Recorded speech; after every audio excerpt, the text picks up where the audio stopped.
Welcome to another podcast episode of the Soulful Side of Life with me, Portee. I hope that you're well and having a good week.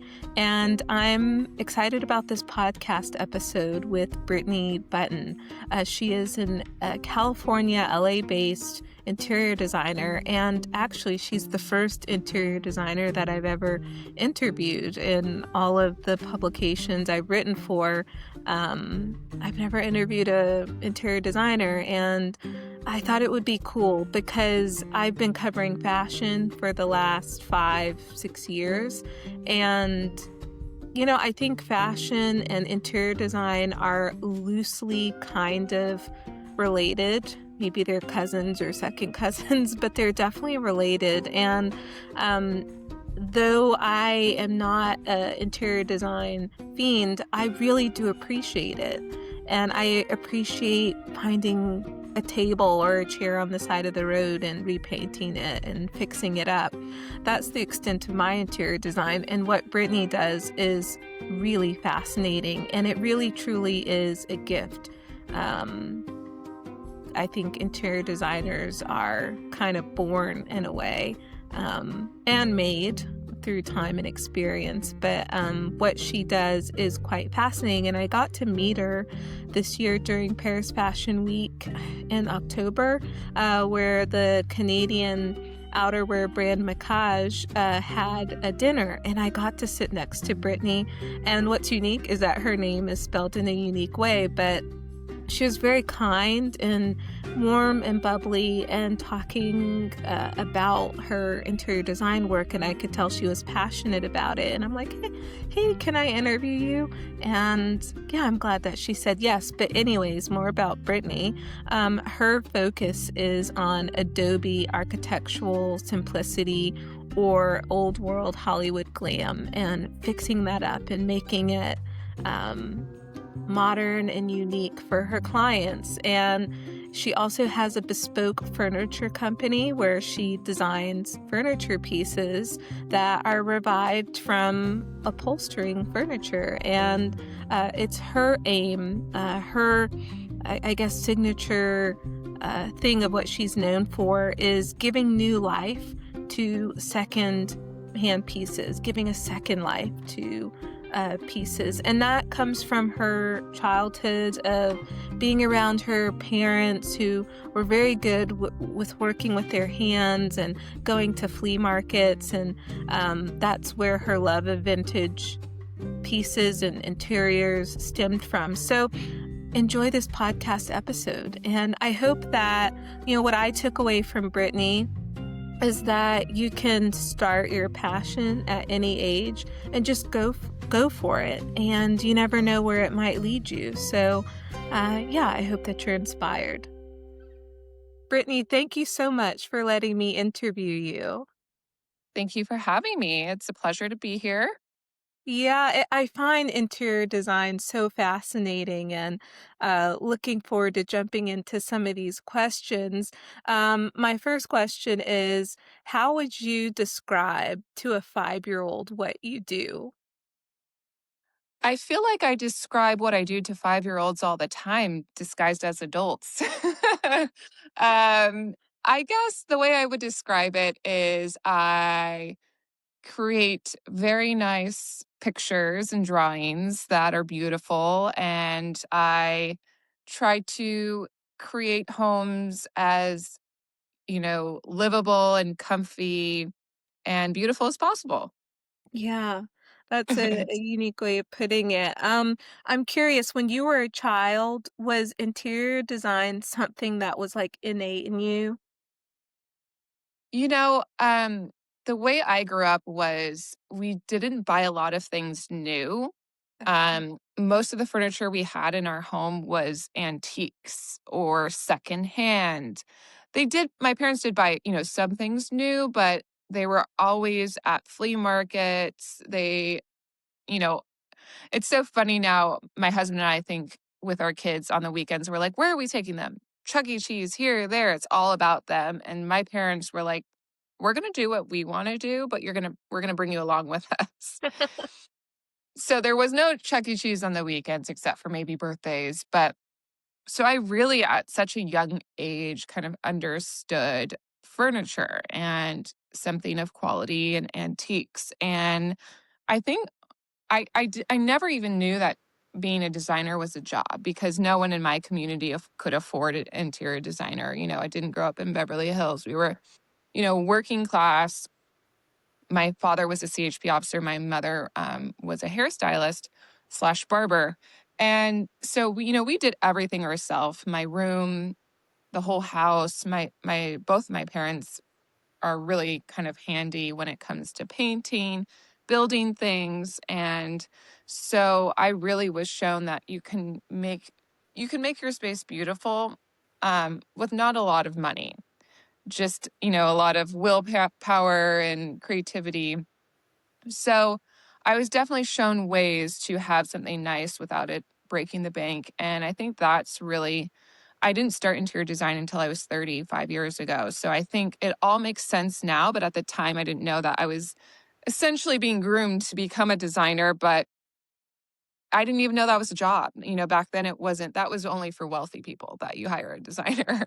Right, exactly. But it seems like the skills or the eye for design was in you from being a child because of the childhood that you had. And I guess that passion was unearthed in you 5 years ago, but it was Yeah. always there. Yeah. I mean, most interior designers either have a family member that's a contractor or an architect. It's really hard to just walk in and say, "Hey, can I design your house?" That's a lot of money and trust that someone's putting into you. So it's kind of like I feel like, actors' kids, like their kids a lot of the time become actors. And you really have to kind of know someone in the industry, it seems. And I just didn't have anyone that was in that industry. And so it just really never occurred to me that that's something that I could pursue as a career until my husband and I bought a home in Palm Springs that was a fixer. Mm. And then I kind of just decided from there to really tackle it and do it completely by myself. Because that was my next question. How did you find yourself in this industry? So it was that moment when you decided to do it yourself. Where like I love doing little creative projects. I like finding furniture on the side of the road. Even this chair, it was on the side of the road and I like put new fabric on it. But gosh, if I had a new house and I had to think, can I design it? Like, where did that motivation or that confidence come to be like, I can do this myself?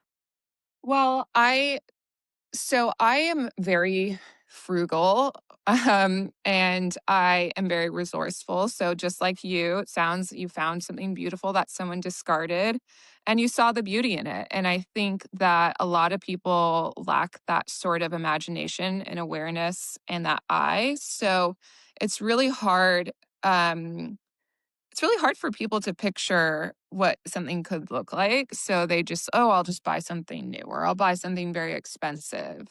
Um, but yeah, you really need to have that vision, and kind of see like what the big picture is. And I was, to be honest, I was very nervous when I first started this project because it's very overwhelming.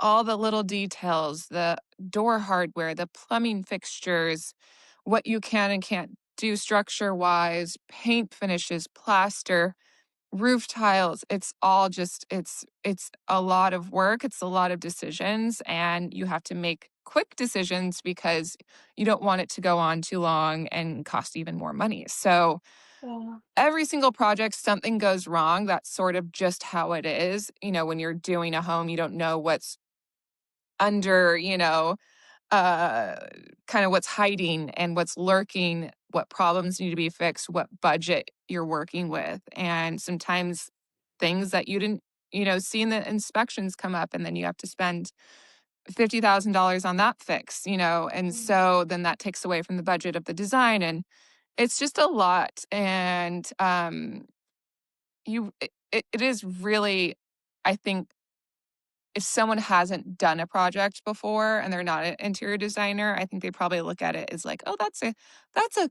fun creative job." And it is in ways, but honestly, it's mostly decision making and materials, and it is still very creative, but it is very technical as well. And, what's gonna be sturdy, what's gonna hold up? Do they have kids? Do they have animals?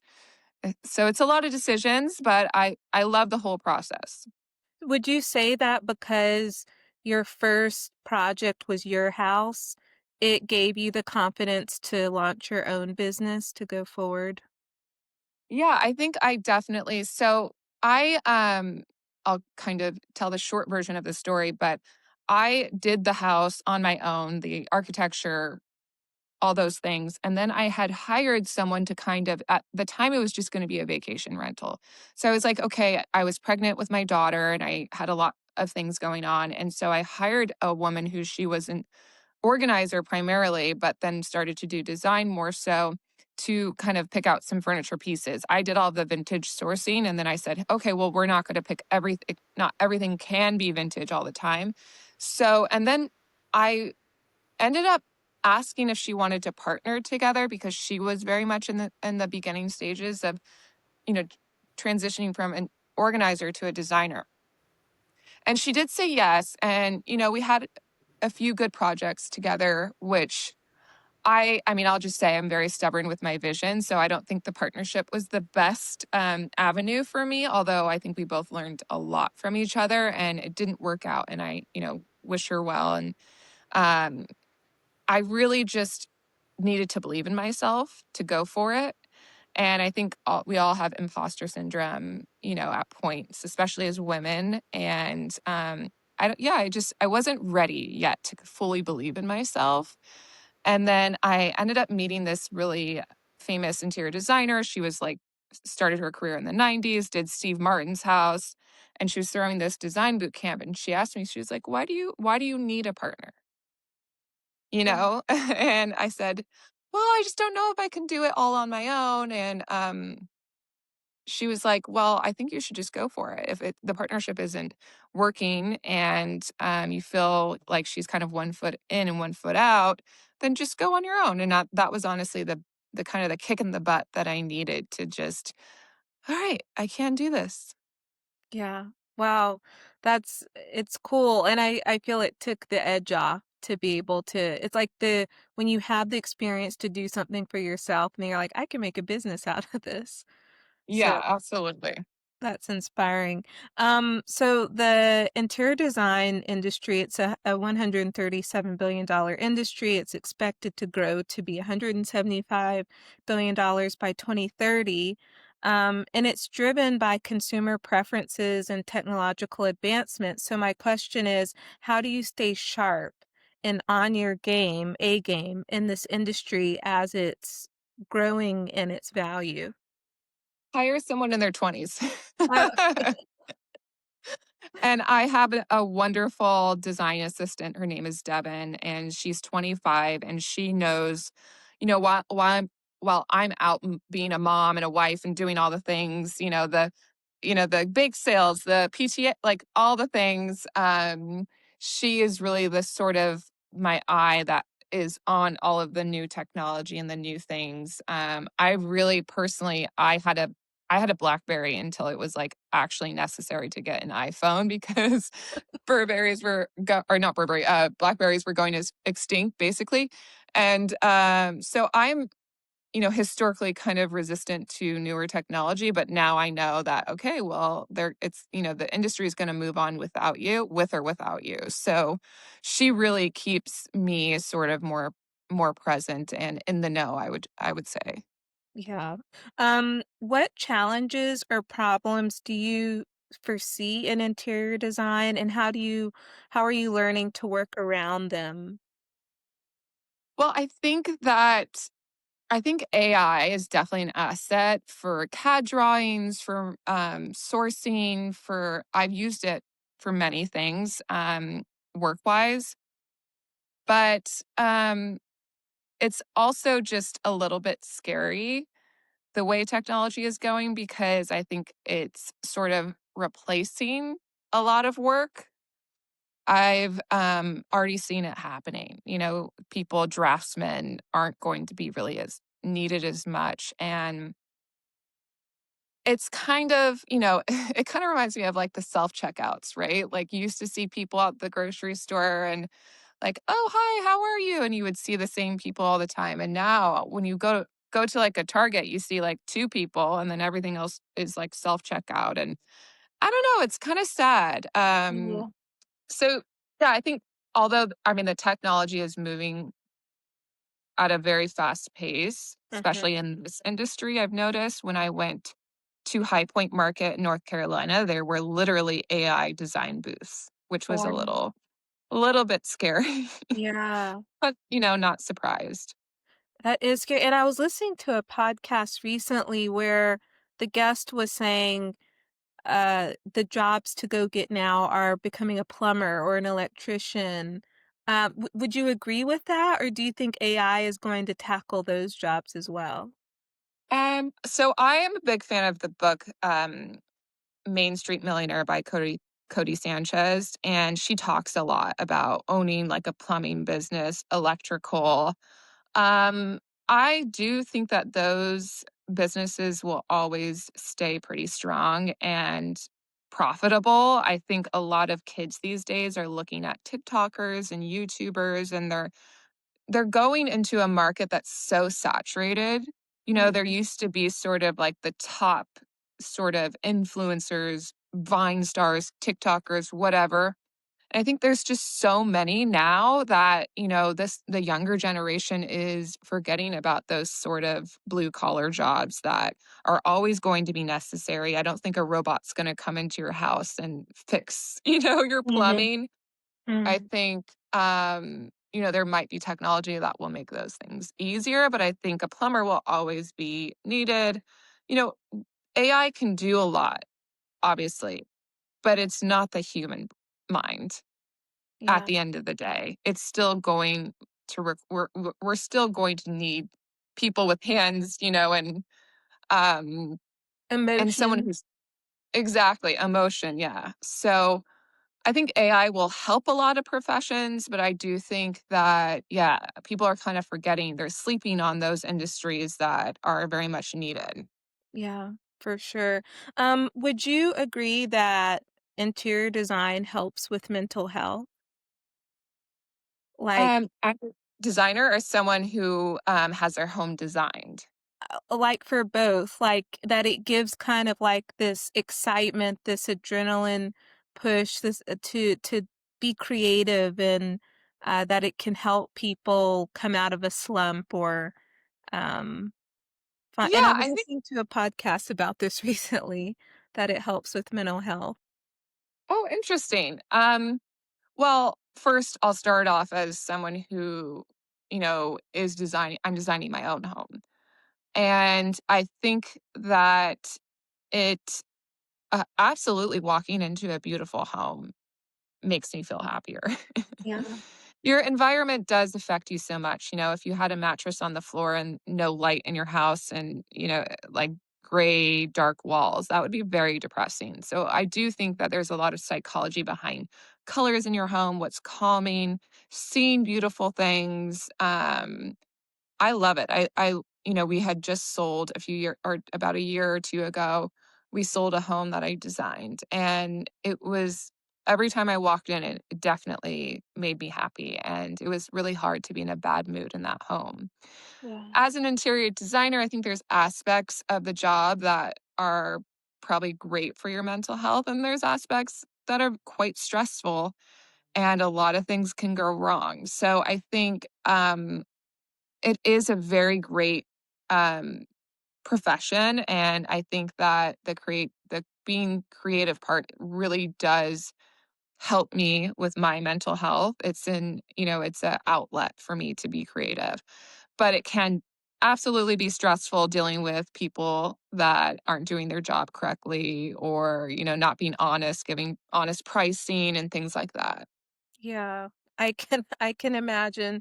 Um, so what's your process like when you are meeting with a new client to design something for them? What's it like from first meeting to the final result, the reveal?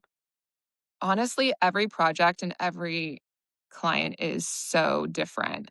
I just wrapped up a project in Malibu and, there were times when, the funding wasn't there, so the project was on hold, and my client wasn't sure if he wanted to go with my sort of suggestions. And, he also he's a builder, so he does a lot of things himself.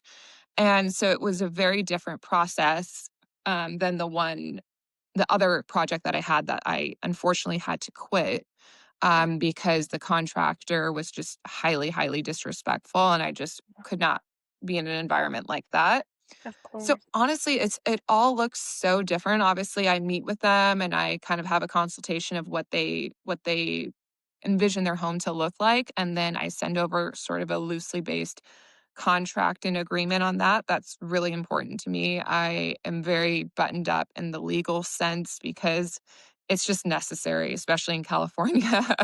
Yeah. And and then we get started once it's signed and the deposits in, then we just start sending inspiration, mood boards, and starting to look, at surfaces and finishes and furniture. It's kind of hard to say because, like I said, every client is so different, and some respond right away. Some take a few days to respond, Yeah. and I have to chase them a little bit. So yeah, every experience is very different.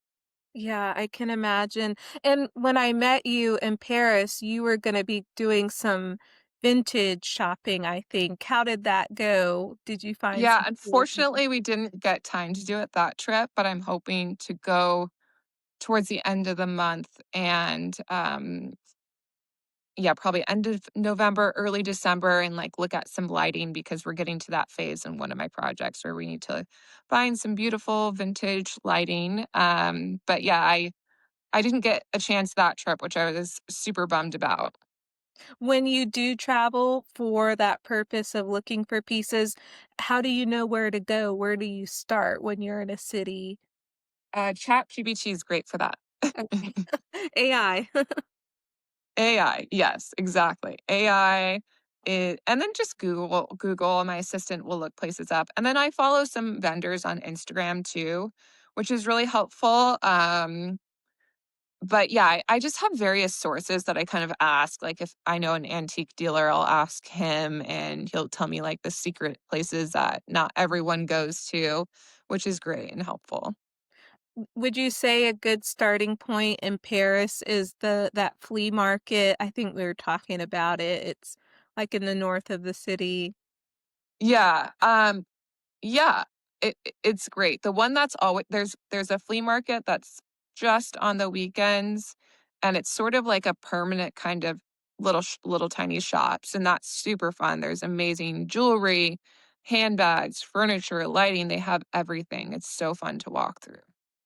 I've always wondered for people like Americans who go to Europe and shop for vintage stuff, how do you ship things home? Do you have a courier company that you connect with and that's So yeah, exactly. There's a lot of different options. Sometimes people, if they're doing a big shop, they'll just do a container, which is probably 4 or 5 thousand dollars.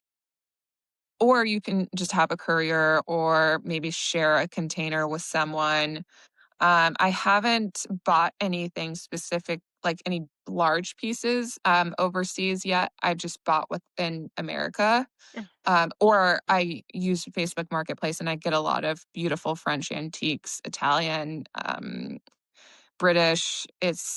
There's a lot of great finds on Facebook Marketplace, but just from what I've heard, a lot of people they'll fill a container, which is like the most affordable and efficient way to get things here. wow. So you have furniture that you've designed. Can you talk a little bit about that? Yeah, so it's always been on the bucket list for me. I've collected so many pieces over the years that inspire me, and I've always wanted to do a furniture collection. Um, But it's just so overwhelming, the shipping, the manufacturing, it's so much that goes into it and so much liability that I was always kind of hesitant to to go down that path. But a wholesale company called Co House Designs, they actually reached out to me. It's like I manifested it, and they just reached out to me. This lovely woman named Madison reached out, and I was just like, "Wow, how crazy is this? Is this for real?" And then, so we worked on it for just over a year, and it's really inspired by vintage pieces I've collected over the years, like very Parisian, European vintage feel, but with a little bit of a modern twist. And honestly, they've been such a pleasure to work with. It's just really been like no drama, it's just been fun. And I've just been able to do the creative part, which has been ideal for me. Yeah. I saw some of the pieces on your Instagram and they look fun. And how would you describe the aesthetic of these pieces? I would say definitely has a Parisian feel, a little bit of Art Deco and a little bit of postmodern. I love to kind of mix the styles. I don't think that you have to stick with one style. And yeah, I think it's turned out beautifully. I think, yeah, it definitely has a vintage aesthetic, I would say, but more European versus kind of, it's definitely not mid-century modern. So yeah, I'm very proud how it's all turned out. Would you ever do furniture pieces for hotels, or is that like a machine that's too big? Um, No, absolutely. Actually, a few people that were designing hotels had come by and saw the showroom at High Point, and they're like, "This is the perfect setup: the bed, the lighting, the rug, the nightstands. Like, we want all of it." Wow. And I was like, "Oh, okay, great." So Yeah. yeah, absolutely. I would. I mean, that is another thing on the bucket list. I would love to design a hotel. Yeah. Like it when I listen to your story, it's like probably, for a lot of people in life, you start somewhere and then it just kind of snowballs. So for you, you and your husband had bought this house that you decided to design yourself and then you turn it into a business and then you're designing furniture. What do you have to say for people who are hesitant to start something in life, but sometimes you just have to start and then you never know where it's gonna lead. Yeah, I think I mean, just what I've witnessed, a lot of people will sort of the ideas they wanna do it, but it kinda cripples them, and they're kinda like, "I don't even know where to start. I don't know what to do. What if it's not successful?" And I just say, "You just gotta throw as much against the wall to see what sticks," you know? Yeah, And just go for it because you're never gonna know if you don't go for it. And people are always gonna you're always gonna get no's. You're always gonna I mean, I get no's all the time. It's not like no one says no to me. I guess the difference is I didn't give up. And whereas a lot of people may give up. And I think it's really and I get it. There's a lot of psychology, people's childhoods, people's life, why they don't feel confident enough to go for it. And I've had to teach myself like, what's gonna happen? Someone says, "No, okay, then go on to the next person," and, or the next idea, or I think also just sticking with it. I see a lot of people start things and then they kind of after a year, they're just like, "Oh, it's, not had any success," or they just give up or they get bored. So I think if you it has to be a passion as well. right. You know, I had a bikini line for a few years, and that was fun, but it wasn't my passion, you know? I wasn't a designer of clothing. And so, um, no regrets. I learned a lot about business, from my partner from I had a business partner, and she was great, but it just wasn't my passion. And you're gonna burn out on something if it's really truly not your passion. And, like, don't look at someone, "Oh, I should be doing what he or she is doing." Mhm. Really look, what am I good at? What is my passion? What do I love doing? What doesn't feel like work? I think that is where you should start. And then you just have to go for it because you don't want to live the rest of your life thinking, oh, what if I did this? I wonder how it could have turned out. So, Yeah. It can take some time to figure that out, like, especially in the American culture when we're in high school, we're, like, taught we have to know what we wanna major in if we're going to college or know what we wanna do, and sometimes you don't know at 16, 17. Like I you had no started clue. as yeah, you I had started no your clue until I company. was 30. Right, right, and we just have to live and just, like, start something, especially when you're, Yeah, like, a teenager, just try a lot of different things, and you'll find that absolutely. Yeah, I agree, and I feel like the public school, at least I grew up going to public schools, and, it's not really, you have 1 teacher for 30 kids, and you're kinda like you're not really mentored in the way that you should be. I And agree. I thought I had no idea, and it was 2008 when I graduated high school, and, you couldn't get a loan. My parents couldn't afford to send me to college, to pay for my college, and so I really just it was survival, and I started working at restaurants, and at the time, I was still doing a little bit of modeling, picking up whatever jobs I could get, so I just was like, "Okay, well, I guess I'll do this," and, then eventually I moved to LA and started, signed with Next Model Management, and modeled for until I met my husband. Well, I still continued to model after I met my husband, but still, I just knew that modeling wasn't going to be my career. It wasn't something that I felt passionate about. So it really did take me until I was 30 to realize, oh, okay, this is what I meant to do. I could do this the rest of my life. Yeah, and I think it would be helpful if high schools didn't get rid of classes like what my dad took, shop class or home economics, like people are creatives. Not everyone's going to be a doctor or lawyer or geared for university. And I certainly would have loved to have more creative type classes because these industries, I mean, we were made to create things, even if you're a doctor or lawyer. um, Yeah, absolutely. I remember I had a home ec class, and that was the only creative class, that I had, and my mother did sewing, my father did, mechanic work. That's how he knew how to work on cars because of the class in his school, and, mhm, wood making or shop sort of class as well, so my dad knew how to build a shed yeah, because his dad wasn't around, but he knew those things purely just from his teacher in yeah, school. And it's just really sad, they've really taken a lot away, music as well. Um, so yeah, it's really sad to see that those things have been taken away. yeah. Which is why I think it's taken a lot of people like you a little bit longer to find their passions. Because if you would have had Yeah. that more of it in high school, you would have maybe started it earlier. But Yeah. anyway, it's you're still young. Yes. Well, in another life, well, maybe not in another life, maybe when my children graduate high school, I'll go back to school and maybe become an architect. So Wow. I Wow. would love that. Yeah. A couple of last questions. I'm curious what skills and character is needed to be an effective interior designer? I think organization is a really big one. And having your finances and having an accountant and being organized. And if you're lucky enough to hire someone who's all the things that you aren't.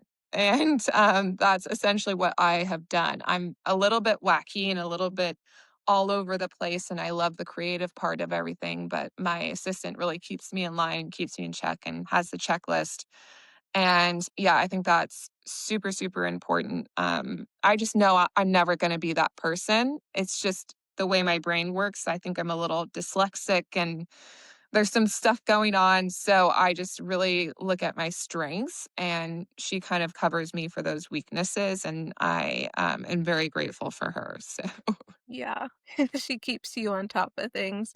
Okay, a last fun question. What are like two things that you are like never ever do in terms of design? Like, is it don't match stripes with polka dots or uh oh, it's so funny because sometimes I'll think something is definitely a don't, and then I'll see someone do that, and I'm like, "Wow, that actually is really cool, and unexpected." yeah, So, I kind of don't have any rules because I always surprise myself, and sometimes I'll like things that I didn't think I would like. But for me, I guess using, like, a lot of red would be just too aggressive for me, maybe at some sort of fun hotel, but I just feel like that, just like red carpet, red curtains, like, In a house uh, that doesn't work. yeah, I think it would be a little bit crazy. And I also think carpet in the bathroom is just it should have never happened. The 80s and 90s, I don't know what we were thinking. Yeah, that was a real crazy time. I'll go and look at potential investment properties, and I'll see carpet next to the toilet. And what if that thing overflows? It's like so disgusting. And then uh, hair gets in carpet. yeah, and it's just I actually don't have any carpet in my house except for if I'm doing a movie theater. I just use rugs because you can easily remove the rug, clean Mhm. it, and it's not as deep as like carpet that you install. And yeah, whenever I see carpet, I kind of cringe. Yeah. Yeah, and I feel a lot of houses today are being made with less carpet, so Yeah.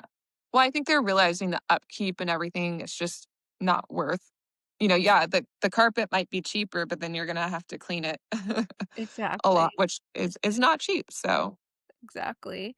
If people wanna get in touch with you, do they just go to your website and, your yeah, my Instagram? website is buttonatelier.com, and then my Instagram is Brittny Button or at Button Atelier. So yeah, it's all Wonderful. there. Well, thank you so much, Brittany. I've learned some things from you and, yeah, you're inspiring. Thank you. You're very inspiring, and thank you for having me. My pleasure. I hope that you enjoyed this podcast episode and that you have found a soulful connection to the conversation. God bless you, and until the next episode, go bless somebody else.